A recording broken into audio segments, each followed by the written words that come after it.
અજાણી વ્યક્તિને બોટમાં ઉતારી દીધો. આ કહેવત તમે સાંભળી છે ને? અમદાવાદમાં આવું જ કંઈક થયું છે. પાણીનો પ્લાન્ટ નાખવાનો કઈ નજીકની વ્યક્તિ સાથે છેતરપિંડી આચરવામાં આવી. પોલીસ હાલ આ ગુનાની તપાસ કરી રહી છે. જે આરોપી છે તેના વિરુદ્ધ તપાસ દરમિયાન નવા ખુલાસાઓ થઈ શકે છે.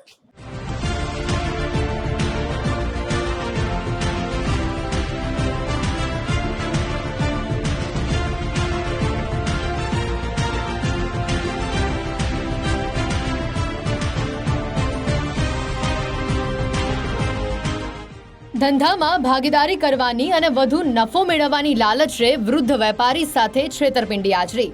અમદાવાદ ક્રાઇમ બ્રાન્ચની આર્થિક ગુના નિવારણ શાખાએ શાતિર ઠગ ઉજાસ પરીખને ગણતરીના કલાકોમાં ઝડપી પાડ્યો. આ ઠગાઈની મોડસ ઓપરેન્ડી પર નજર કરીએ. ઉજાસના પિતા રિયલ એસ્ટેટના ધંધાર્થી પરેશ પટેલ સાથે 10 વર્ષથી મેનેજર તરીકે સંકળાયેલા હતા. આ પિતા પુત્રએ મિનરલ પાણીની બોટલનો પ્લાન્ટ નાખવાની વાત કરી. આ ધંધામાં સારો નફો હોવાની વાતોમાં ફસાવીને 50% નફામાં ભાગીદારી આપવાની લાલચ આપી. જે બાદ 11.44 કરોડનું પેટ બ્લોઈંગ મશીન ખરીદવા માટે થોડા રૂપિયાની જરૂર હોવાની ચર્ચા કરી. પછી ભોગ બનનાર પરેશ પટેલ અને તેમના પત્ની પાસેથી ચેક અને બેંક ટ્રાન્સફર કરાવીને અંદાજે 1.47 કરોડ પડાવી લીધા. આ ઉપરાંત ફેક્ટરી મેન્ટેનન્સના નામે 8.12 લાખની રોકડ મેળવી લીધી. 10 વર્ષ જૂના મેનેજરે પુત્ર અને પુત્રવધુ સાથે મળીને ચૂનો ચોપડવાનું ષડયંત્ર રચ્યું.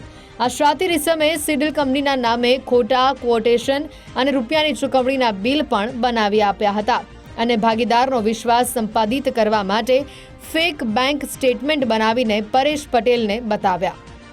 પરેશ પટેલે અનેક મહિના પસાર થયા બાદ પણ નફાનો કોઈ હિસ્સો ન મળતા ગલ્લા તલ્લા કરવા લાગ્યા અને આરોપીએ મળતિયાઓ સાથે મળીને રાત્રે મશીન ચોરવાનો પણ પ્રયાસ કર્યો. છેતરપિંડીનો ભોગ બનનાર પરેશ પટેલે અમદાવાદ ક્રાઇમ બ્રાન્ચનો સંપર્ક કરતા જ પોલીસે ગુનો નોંધી આરોપીને ઝડપી પાડ્યો.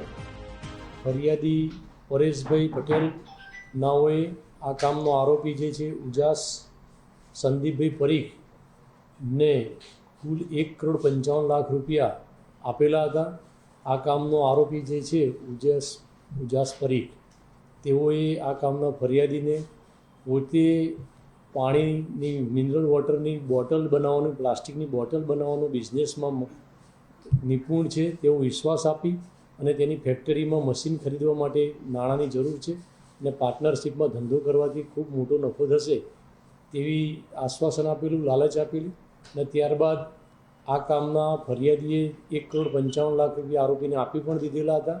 આ પેમેન્ટ તેમણે ચેક દ્વારા કરેલું હતું અને આરોપીએ જે ફેક્ટરીમાં મશીન ખરીદવાનું હતું તે મશીન ખરીદવાનું કોટેશન મેળવેલું, તે બનાવટી બનાવેલું અને આ મશીનની કિંમત 25 લાખ રૂપિયા હતી, પરંતુ તેની કિંમત 1,14,00,000 રૂપિયા બતાવી અને ફરિયાદીને વિશ્વાસ અપાવી અને પૈસા લઈ લીધેલા.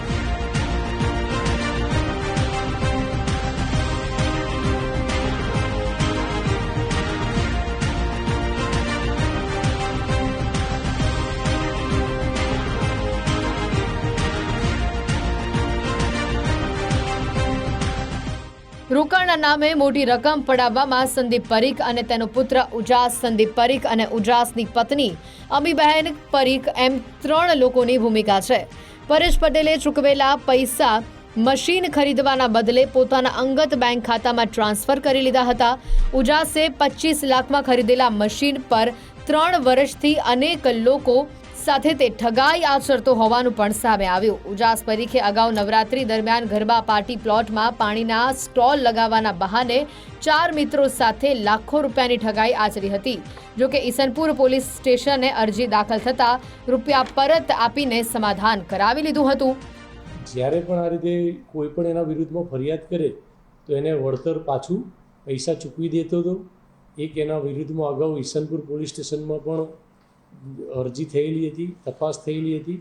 તેમાં પણ તેણે તે લોકોની સાથે સમાધાન કરી અને તેઓને પૈસા પરત આપી દીધેલા છે.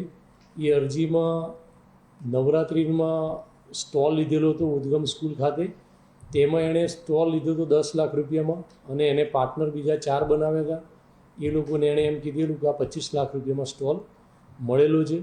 એ લોકોની સાથે ચીટિંગ કરેલું અને જ્યારે સ્ટોલ ચાલુ થઈ ગયેલા હતા ત્યારે પણ એની અંદરના પણ જે આપેલા હતા સ્ટોલ એમાં પણ પાર્ટનરોને 8 લાખ કીધા હતા અને જે સ્ટોલ આપ્યા હતા એ લોકો પાસેથી 12 લાખ રૂપિયા લીધેલા. ઉજાસને વૈભવી લાઇફસ્ટાઇલ માટે પૈસાની જરૂરિયાત હોવાનું તે અનેક લોકોને વિશ્વાસમાં લઈને છેતરપિંડી આચરતો. અંદાજે 1.5 કરોડની છેતરપિંડી મામલે ઉજાસે બનાવેલા બોગસ ડોક્યુમેન્ટ અને છેતરપિંડી કેટલીક રકમ પત્નીના બેંક એકાઉન્ટમાં તે ટ્રાન્સફર કરી દેતો અને આ અંગે પોલીસે ઉજાસને રિમાન્ડ પર લઈને સમગ્ર મામલે વધુ તપાસ પણ શરૂ કરી. આ છેતરપિંડીની રકમમાંથી કોઈ મિલકત કે વાહનો ખરીદ્યા છે કે કેમ તેને લઈને પણ તપાસ હાથ ધરવામાં આવી. આ સાથે જ અન્ય કેટલા લોકો સાથે આવી ઠગાઈ આચરવામાં આવી છે તે મુદ્દે પણ તપાસમાં સ્ફોટક ખુલાસા થવાની શક્યતાઓ વ્યક્ત કરાઈ રહી છે.